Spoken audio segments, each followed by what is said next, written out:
Hello everyone, I hope you all are doing great. I am Sonalika and welcome back to my channel Study with Sonalika. So today we will going to discuss a new topic of a class 8 science chapter 6 combustion and flame. Okay, so आज हम पढ़ेंगे how do we control fire. इस topic को आज हम पढ़ने वाले हैं.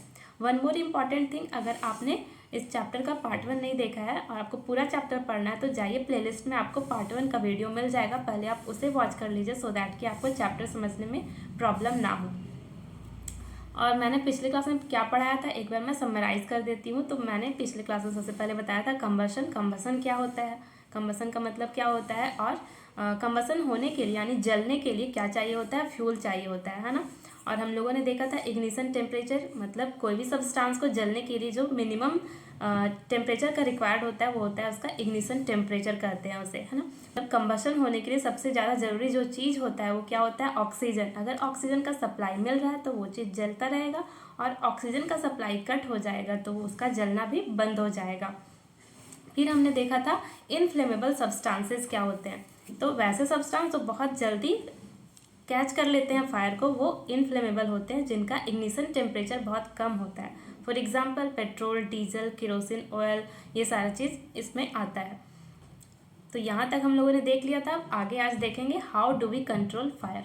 तो चलो स्टार्ट करते हैं अपना चैप्टर. तो आपने बहुत बार सुना होगा, ये दिया हुआ है यहाँ पे इस टॉपिक में, कि आपने बहुत बार ऐसा सुना होगा कि किसी फैक्ट्री में या किसी के घर में, स्कूल में, कोई सा दुकान में आग लग गया. अखबार में भी पढ़ते होगे आप सब, सुनते होगे ना, होम में, शॉप में, फैक्ट्रीज में कहीं आग लग गया. तो जब ऐसा होता है, ये सारा एक्सीडेंट होता है, तो अगर आपने देखा है तो बोल रहा है कि आप अपना जो एक्सपीरियंस था आपका, जब ऐसा सुना था या देखा था, पढ़ा था, तो उसको अपने नोटबुक में लिखो, अपना एक्सपीरियंस को, या फिर अपने क्लासमेट के साथ भी शेयर कर सकते हो.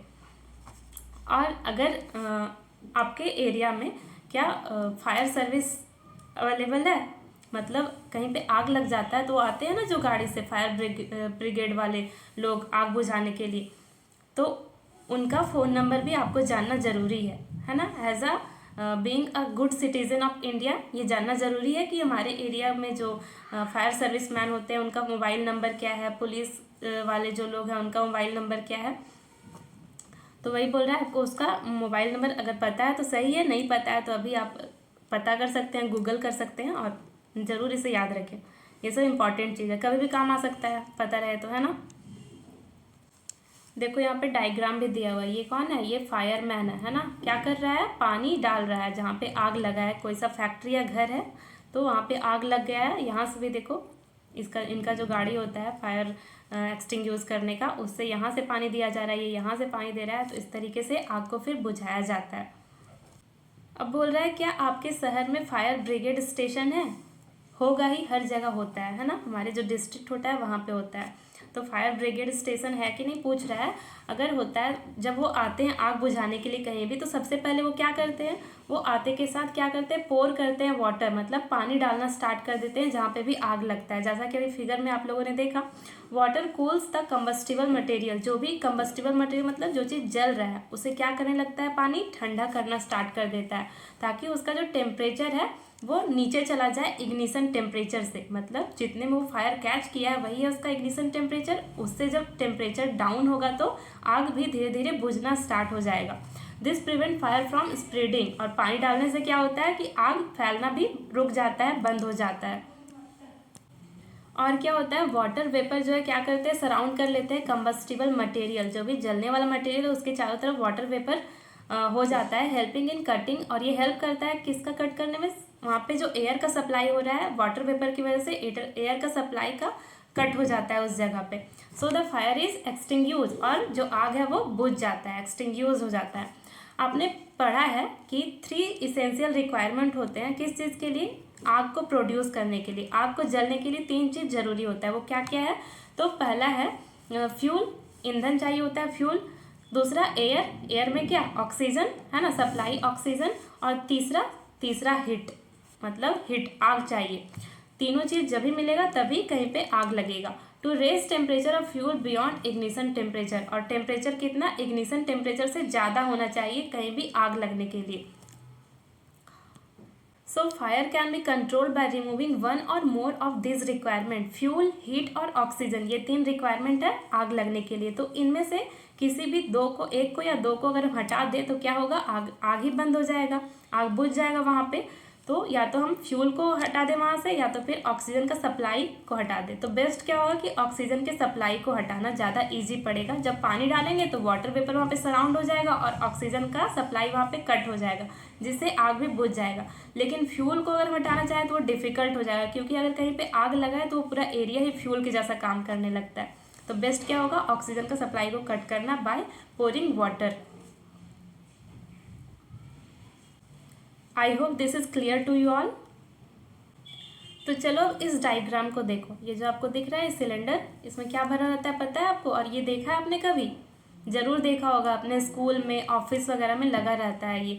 और बहुत सारे ऑफिस वगैरह में हाँ कॉमनली आपको देखने को मिल जाएगा। तो दीवार पे कहीं कहीं साइड में टंगा होता है। इस क्या भरा होता है इसमें? चलो आगे बताती हूँ क्या भरा हुआ है, देखा है कि नहीं बताइएगा जरूर कमेंट में। द मोस्ट कॉमन, देखो सबसे ज़्यादा जो कॉमन फायर को बुझाने का जो चीज़ है वो क्या है? पानी, जो कि इजीली अवेलेबल भी है और हम उसका यूज़ भी करते हैं आग को बुझाने में, है ना, वाटर का। But water works only when things like would और पेपर आर ऑन फायर। बोल रहा है लेकिन पानी तभी वर्क करेगा, तभी बुझाएगा आग को जब आग जो है वो लकड़ी पे या फिर पेपर पे लगा हो, है ना। लेकिन अगर जब आग लगा है वो इलेक्ट्रिकल इक्विपमेंट्स पे लगा हो, इलेक्ट्रिक वाली चीज़ में अगर लग जाए तो क्या होगा, तब हम पानी से उस आग को नहीं बुझा सकते हैं। इलेक्ट्रिक वाले सामान में पानी डाल करके आग को नहीं बुझाया जा सकता है। क्यों? क्योंकि water is good conductor of electricity, हमने पढ़ा है पिछले क्लास में। तो अगर पानी डालेंगे तो क्या होगा, वो तो उसके लिए और अच्छा हो जाएगा और ज़्यादा आग पकड़ने लगेगा, और जो इंसान पानी डालने जाएगा उसे भी इलेक्ट्रिक शॉक लग सकता है। तो हम इलेक्ट्रिक इक्विपमेंट में अगर आग लगा है या उसके कारण आग लगा है तो वहाँ पे हम पानी का यूज़ नहीं कर सकते हैं। और दूसरा चीज़, अगर तेल के कारण, ऑयल के कारण भी आग लगा है, चाहे वो किरोसिन हो, पेट्रोल हो, ये सब के कारण अगर आग लगा है, तब भी हम वाटर का यूज़ नहीं कर सकते हैं। क्यों? क्योंकि जो तेल है वो पानी से तो हल्का होता है, उसका वेट, पानी डालेंगे तो क्या होगा, पानी नीचे रह जाएगा और जो तेल है वो ऊपर ही तैरता रहेगा और टॉप लेयर में आग फिर भी लगा रहेगा, आग बुझेगा नहीं। तो तेल वाले आग में या फिर इलेक्ट्रिक इक्विपमेंट में आग लगने पे हम पानी का यूज़ नहीं कर सकते हैं। तो पानी का यूज़ नहीं कर सकते हैं तो किस चीज़ का यूज़ करेंगे? आखिर उसका सॉल्यूशन क्या है? चलो देखते हैं आगे। Do you recall that water is heavier than oil? मैंने ये बताया कि जो वाटर है वो हैवी होता है ऑयल से, ठीक है। देखो, for fires involving electrical equipment and inflammable materials like petrol, carbon dioxide, CO2 is the best. हाँ, तो बोल रहा है कि अगर इलेक्ट्रिकल इक्विपमेंट से आग लगा है या तो फिर इनफ्लेमेबल मटेरियल जैसे कि पेट्रोल वगैरह से, तो जो सबसे बेस्ट फायर एक्सटिंग्यूजर है, आग को बुझाने वाला चीज़ है, वो क्या है? CO2 है, कार्बन डाइऑक्साइड है, ठीक है। क्या है? CO2, that is carbon dioxide. वो भी क्या करता है? आग को बुझाने का काम करता है। तो CO2 being heavier than oxygen cover the fire like a blanket. क्योंकि क्या होता है, CO2 है वो ऑक्सीजन से ज़्यादा हैवी होता है, ज़्यादा भारी होता है। तो वो क्या करता है, जहाँ पे भी आग लगा है उसको एक ब्लैंकेट के जैसा उसके चारों ओर कवर हो जाता है, ठीक है। कौन? CO2। Since the contact between the fuel and oxygen is cut off, तो जब आग और ऑक्सीजन के बीच में आ जाता है CO2, तो ऑक्सीजन के कारण ही आग लगता है, आग आगे बढ़ता है। तो दोनों के बीच में आ गया तो क्या होता है, और वहाँ पे आग भी कंट्रोल हो जाता है, आग बुझ जाता है, ठीक है। The fire is controlled. The added advantage of CO2 is that, और क्या एडवांटेज है CO2 का? In most cases it does not harm the electrical equipment. ज़्यादातर केसेस में क्या होता है, CO2 इलेक्ट्रिकल इक्विपमेंट को हार्म नहीं करता है, उन्हें खराब नहीं करता है। ये इसका एडवांटेज है कार्बन डाइऑक्साइड का। How do we get the supply of carbon dioxide? तो हम लोग कैसे सप्लाई लाएंगे, कैसे देंगे कार्बन डाइऑक्साइड, कहाँ से लाएंगे? So how do we get supply of carbon dioxide? Carbon dioxide कहाँ से पाएंगे हम? तो it can be stored in high pressure as a liquid in cylinder. In what form is the LPG stored in cylinder? बोल रहा है जिस तरीके से LPG liquefied petroleum gas cylinder में भरा रहता है, उसी तरीके से जो CO2 है वो हाई प्रेशर में स्टोर्ड रहता है। किस चीज़ में? सिलेंडर में, ठीक है। और जब इसे रिलीज किया जाता है सिलेंडर से, जब आग लगता है उस टाइम पे, तो CO2 जो होता है वो पूरा फैल जाता है और मतलब उसका वॉल्यूम पूरा जिस एरिया में उसे छोड़ना है वहाँ फैल जाता है, वो ठंडा हो जाता है, ठीक है, कूल डाउन हो जाता है। और ये सिर्फ ब्लैंकेट के जैसा काम नहीं करता है, जहाँ पे आग लगा है वहाँ तो ब्लैंकेट के जैसा ढक ही जाता है, इसके अलावा और क्या करता है, जो फ्यूल का टेम्परेचर है उसे भी डिक्रीज कर देता है। तो जब फ्यूल का टेम्परेचर डिक्रीज होता है तो आग लगना बंद हो जाता है, फ्यूल का टेम्परेचर डिक्रीज करता है, आग लगना बंद हो जाता है। That's why it is an excellent fire extinguisher. तो इसलिए ये क्या है, एक एक्सेलेंट, बहुत ही अच्छा फायर एक्सटिंग्यूजर है, मतलब आग को बुझाने वाला चीज़ है। कौन? CO2, ठीक है, carbon dioxide. Another way to get CO2 is release to a lot of. दूसरा तरीका हम CO2 को कैसे ला सकते हैं, कैसे निकाल सकते हैं, तो दूसरा तरीका ये है कि हम क्या करेंगे कि अगर हम बहुत सारा, ठीक है, अ lot of dry powder of chemicals like sodium bicarbonate यानी कि बेकिंग सोडा और पोटेशियम बाइकार्बोनेट, इन लोग को अगर रिलीज करेंगे जहाँ पे आग लगा है उसके नियर बाय में, उसके नज़दीक में अगर हम बहुत सारा क्या करेंगे, पाउडर, केमिकल पाउडर, किसका? सोडियम बाइकार्बोनेट यानी कि बेकिंग सोडा और पोटेशियम बाइकार्बोनेट को रिलीज करेंगे, छोड़ेंगे, तो ये केमिकल्स क्या करते हैं, ये गिव्स ऑन CO2। इसके कारण क्या होता है, CO2 निकलने लगता है, ठीक है, इसे जल करके CO2 रिलीज होने लगता है। तो इस तरीके से भी हम CO2 को डायरेक्ट निकाल सकते हैं अगर हमारे पास वो सिलेंडर नहीं है तो ये भी इम्पॉर्टेंट चीज़ था, इसे भी आप अच्छे से पढ़िएगा, इम्पॉर्टेंट है। Now moving to our next point, that is types of combustion. Okay, so there are 3 types of combustion. First one is rapid combustion, next one is spontaneous combustion and third is explosion. So तीनों के बारे में हम देखते हैं एक एक करके। देखो क्या होता है कि जब भी आपको बोल रहा है, जब भी आप किचन में जाते हो, ठीक है, गैस का जो स्टोव होता है ना, माचिस से या फिर लाइटर से बस चिंगारी मारते हो, जला हुआ माचिस को सामने ले जाते हो, तो क्या होता है, वो अचानक से जल उठता है, उसका फ्लेम जो है अचानक से जल उठता है ना। तो देखा होगा आपने, ये ऑब्जर्व किया होगा, अगर आप किचन में जाते हो तो जाते ही होगे, है ना, खुद नहीं किया होगा तो मम्मी को करते हुए देखा होगा, दीदी को करते हुए देखा होगा। तो वो क्या होता है कि गैस बर्न होता है रैपिडली, अचानक से, और प्रोड्यूस होता है वहाँ पे हीट और लाइट होता है ना, हीट और लाइट प्रोड्यूस करता है। इसी कंबसन, बस एक चिंगारी लगना और आग पूरी तरीके से जल उठना, यही क्या कहलाता है, रैपिड कंबसन कहलाता है, ठीक है। नेक्स्ट है हमारा स्पॉन्टेनियस कंबसन, देख लेते हैं वो क्या होता है। There are substances like phosphorus. Phosphorus जो है ना बहुत डेंजर होता है। क्यों होता है डेंजर?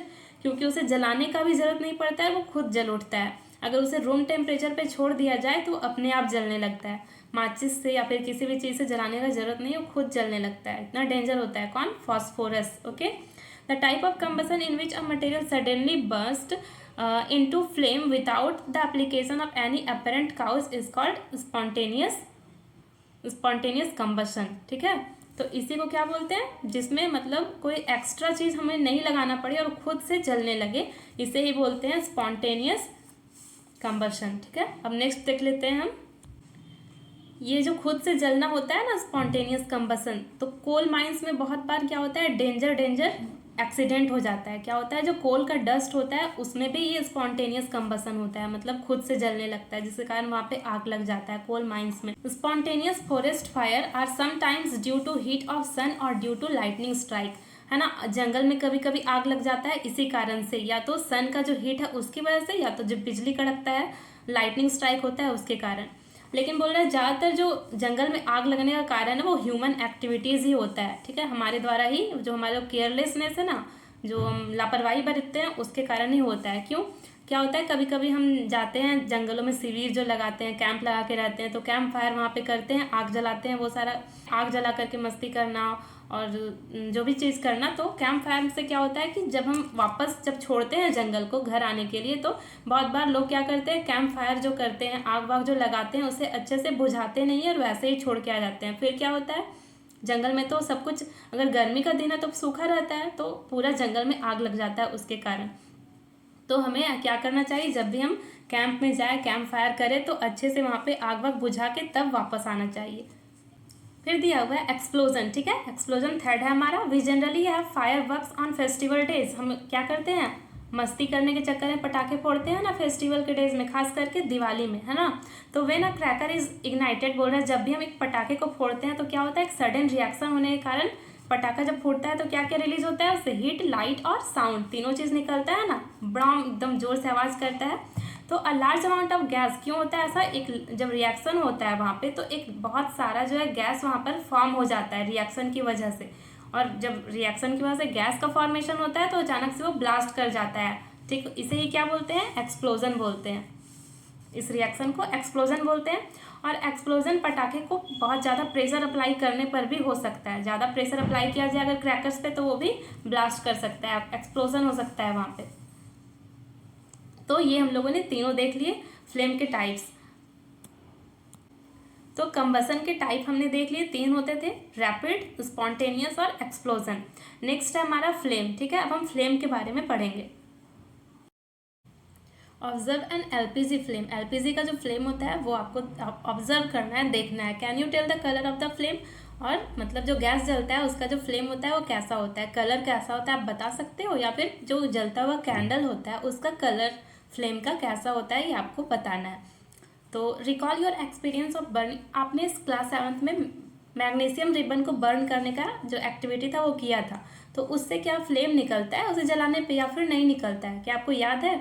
याद नहीं है तो आप जाके देखो, पढ़ो और फिर याद देख करके आओ, और यहाँ पे टेबल में आपको फिल करना है आपने कि किस चीज़ के जलाने से फ्लेम फॉर्म होता है और किस चीज़ के जलाने से फ्लेम फॉर्म नहीं होता है। जैसे कि यहाँ पे फर्स्ट में दिया हुआ है आपका कैंडल। ठीक है, कैंडल के जलने से क्या फ्लेम फॉर्म होता है, तो होता है। मैग्नीशियम से होता है या नहीं आप बताइए। Next is camphor. कैम्फोर क्या होता है, कपूर। कपूर के जलने से फ्लेम होता है या नहीं ये आपको बताना है। थर्ड है फोर्थ है आपका किरोसिन स्टोव, है ना, किरोसिन से जलने वाला स्टोव। फिर है चारकोल। ठीक है, कोयले का फॉर्म होता है चारकोल। सो इन सब से इनको जलाने से फ्लेम बनता है या नहीं बनता है आपको यहाँ पे फिल करना है, तो आप कर लीजिएगा इसे। Colour of a candle flame and flame of a kitchen stove. ठीक है, ये गैस जब जलाते हैं तो ऐसा ही दिखता है ना, ऐसे ही जलता है, ये ब्लू कलर का, पर्पल कलर का ऐसे ही दिखता है कुछ कुछ, और जब कैंडल जलता है तो ऐसा दिखता है ना, सबने देखा ही होगा। फिर है आपका flame of kerosene lamp, candle and Bunsen burner. ये जो है ना ये बंसेन बर्नर है, ये आपने शायद नहीं देखा होगा क्योंकि इसका यूज लैब में होता है, ये लैब में रहते हैं। ठीक है, नेक्स्ट है आपका कैंडल। ठीक है, ये कैंडल है, कैंडल का तो फ्लेम सबने देखा होगा, और ये लैम्प जो घर में चलता है किरोसिन ऑयल से।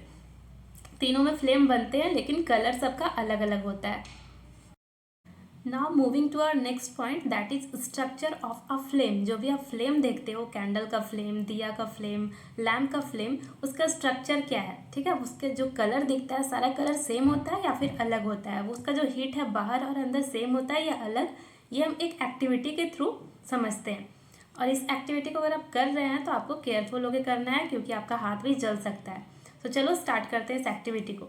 अब क्या करना है, सबसे पहले लाइट अ कैंडल। ठीक है, एक कैंडल जला लेना है और hold a 4 to 5 centimetre long thin glass tube with a pair of tongs. Pair of tong मतलब पकड़ने वाला चीज़, जिसे हिंदी में सड़सी कहते हैं। तो उससे आपको क्या करना है, एक ग्लास का ट्यूब लेना है। ग्लास का ट्यूब इतना बड़ा होना चाहिए और उसे सड़सी से पकड़ना है 4 से 5 सेंटीमीटर का। और क्या करना है, उसके एक एंड को कैंडल के पास ले जा करके डार्क जोन में। ठीक है, 3 जोन होता है कैंडल का, चलो एक बार बता देती हूँ, आगे भी पढ़ना है जोन, लेकिन एक बार बता देती हूँ तो आपके दिमाग में रहे।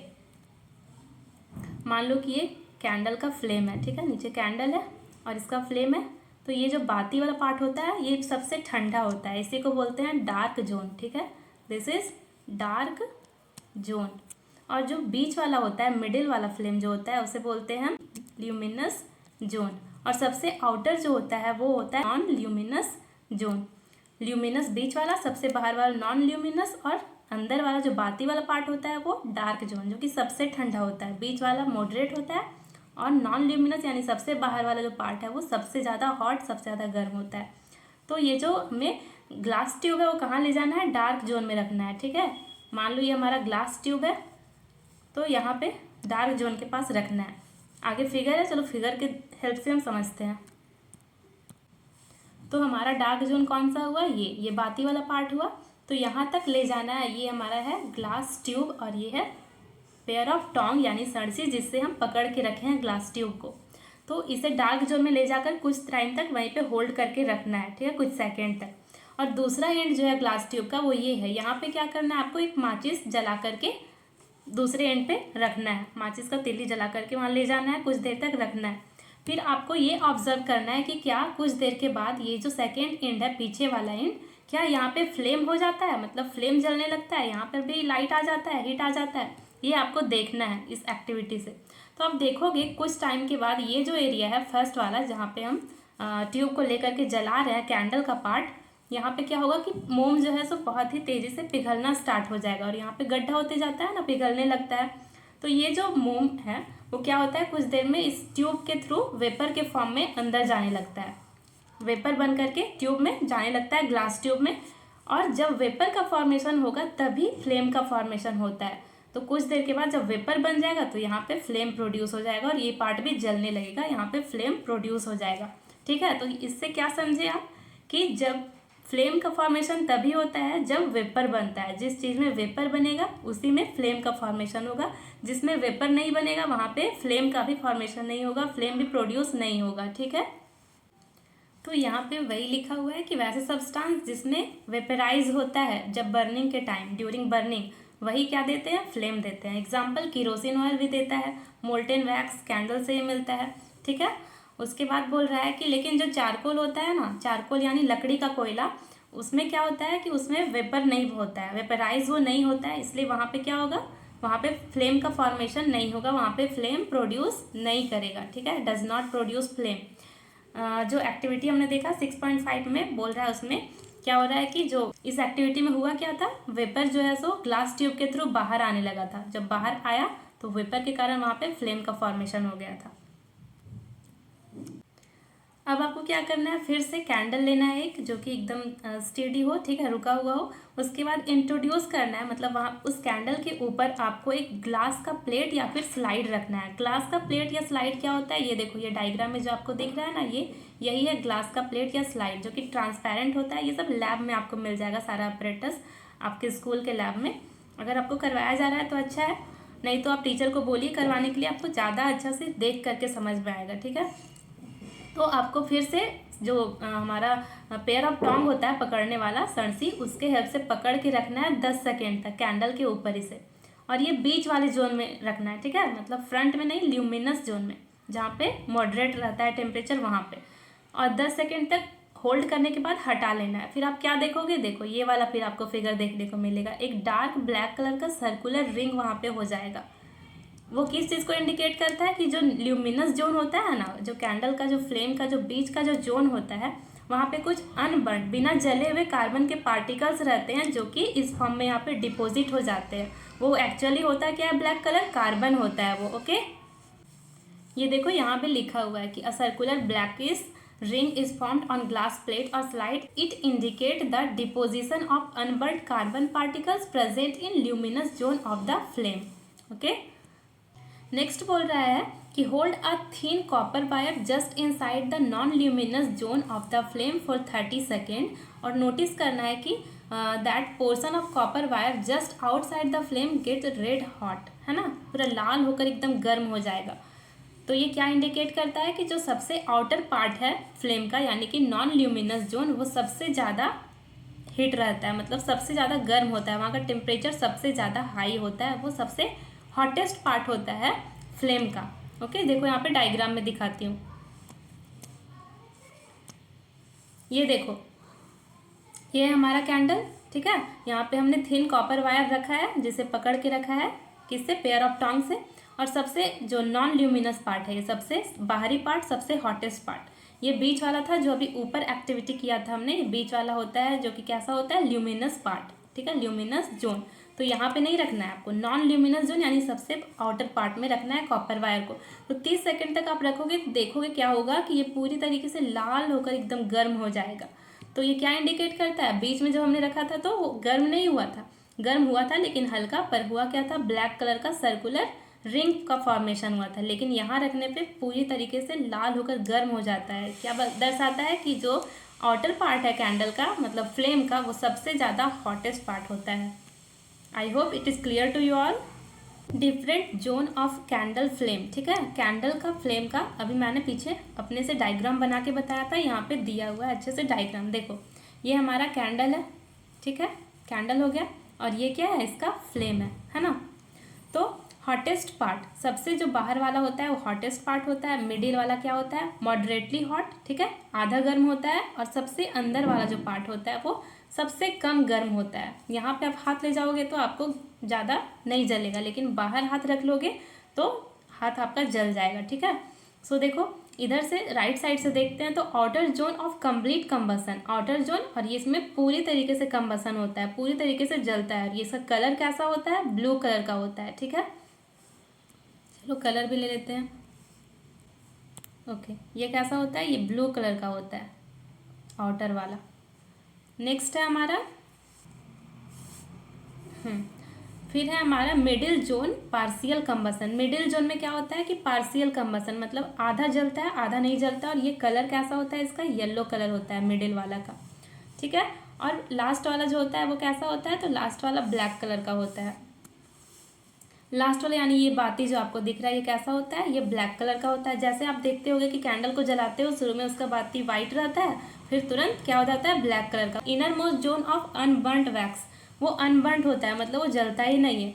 और जो वैक्स होता है वो क्या होता है, पिघल करके वेपर का फॉर्म हो जाता है, वेपर बनने लगता है, और वही जो वेपर है फिर फ्लेम प्रोड्यूस करता है। मैंने बताया पीछे कि जहाँ पे वेपर बनेगा वहाँ पर ही फ्लेम का फॉर्मेशन होगा, जहाँ पे वेपर नहीं बनेगा वहाँ पे फ्लेम का फॉर्मेशन भी नहीं होगा, ठीक है। तो आप आई थिंक कि आपको ये क्लियर हो गया है जोन ऑफ अ फ्लेम। यहाँ पे कैंडल के फ्लेम का जोन एग्जाम्पल दिया गया है, किसी भी फ्लेम का ये 3 जोन होता है। ये जो फोटो में आपको आदमी दिख रहा है ना, ये क्या है, 1 मिनट कलर, ये जो फोटो में आपको आदमी दिख रहा है ये क्या है, एक सोनार है। सोनार गोल्ड, जिसे गोल्ड स्मिथ बोलते हैं इंग्लिश में, है ना। तो सोनार क्या कर रहा है, इसके मुंह में एक पाइप है, ये पाइप जो है मेटल का पाइप होता है, इससे क्या करता है, हवा डालता है मतलब फूंकता है, ठीक है। और किस जोन का यूज़ करता है, ये जो आग निकलता है इसका काम क्या होता है कि गोल्ड को, सिल्वर को, ये जो मेटल्स हैं इनको मेल्ट करवाना, पिघलाना, और पिघला के अलग अलग फॉर्म उसका बनाता है ना, जो ज्वेलरी वगैरह बनाता है, बहुत सारा डिफरेंट चीज़। तो पहले उसको क्या करना पड़ता है, उसके लिए सोना और चांदी को पिघलाना पड़ता है, तब तो दूसरा फॉर्म देगा उसको। तो उसके लिए जो आग का यूज़ करता है, आग के किस जोन का यूज़ करता है, तो ये आग का नॉन ल्यूमिनस जोन, यानी जो सबसे बाहर वाला पार्ट है आग का, सबसे गर्म वाला पार्ट, उसी का यूज़ करता है, वहीं पे वो हवा देता है, ठीक है। ताकि वो पार्ट तो सबसे गर्म है, और मेटल को मेल्ट करने के लिए सबसे ज़्यादा हीट का जरूरत पड़ेगा। किस जोन का यूज़ करते हैं, ये सबसे outer most zone, that is non luminous zone का यूज़ करते हैं मेल्ट करने के लिए गोल्ड और सिल्वर को। ओके, सो चलो अब तक हम लोगों ने जो जो भी पढ़ा एक बार उसे समराइज कर लेते हैं, ताकि आपको भी रिकॉल होता रहे आपने क्या क्या पढ़ा अभी तक।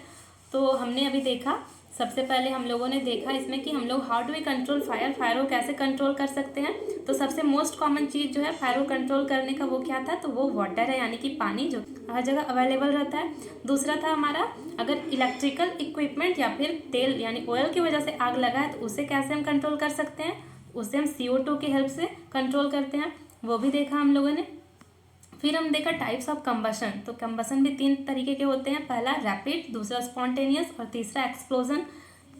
उसके बाद हम लोगों ने देखा था नेक्स्ट फ्लेम। फ्लेम क्या होता है, तो फ्लेम का जोन भी होता है, 3 जोन होता है। कौन कौन सा जोन होता है, डार्क जोन होता है, ल्यूमिनस जोन होता है, डार्क सबसे नीचे वाला जो सबसे कम गर्म होता है, ल्यूमिनस बीच वाला जो मॉडरेट होता है, और नॉन ल्यूमिनस यानी आउटर जोन सबसे बाहर वाला जो सबसे हॉटेस्ट पार्ट होता है फ्लेम का।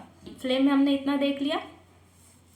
और नेक्स्ट टॉपिक है हमारा what is a fuel, but इसे हम इस क्लास में नहीं करेंगे, इसे हम नेक्स्ट क्लास में करेंगे, क्योंकि क्लास बहुत लंबा हो जाएगा, फिर आप लोगों को ज़्यादा समझ में नहीं आएगा। तो आगे का टॉपिक हम आगे क्लास में कवर करेंगे। तब तक के लिए स्टे ट्यून्ड विथ मी और अच्छे से पढ़ते रहिए, और don't forget to like, share and subscribe my channel if you like the content. Okay, thank you, thanks for watching.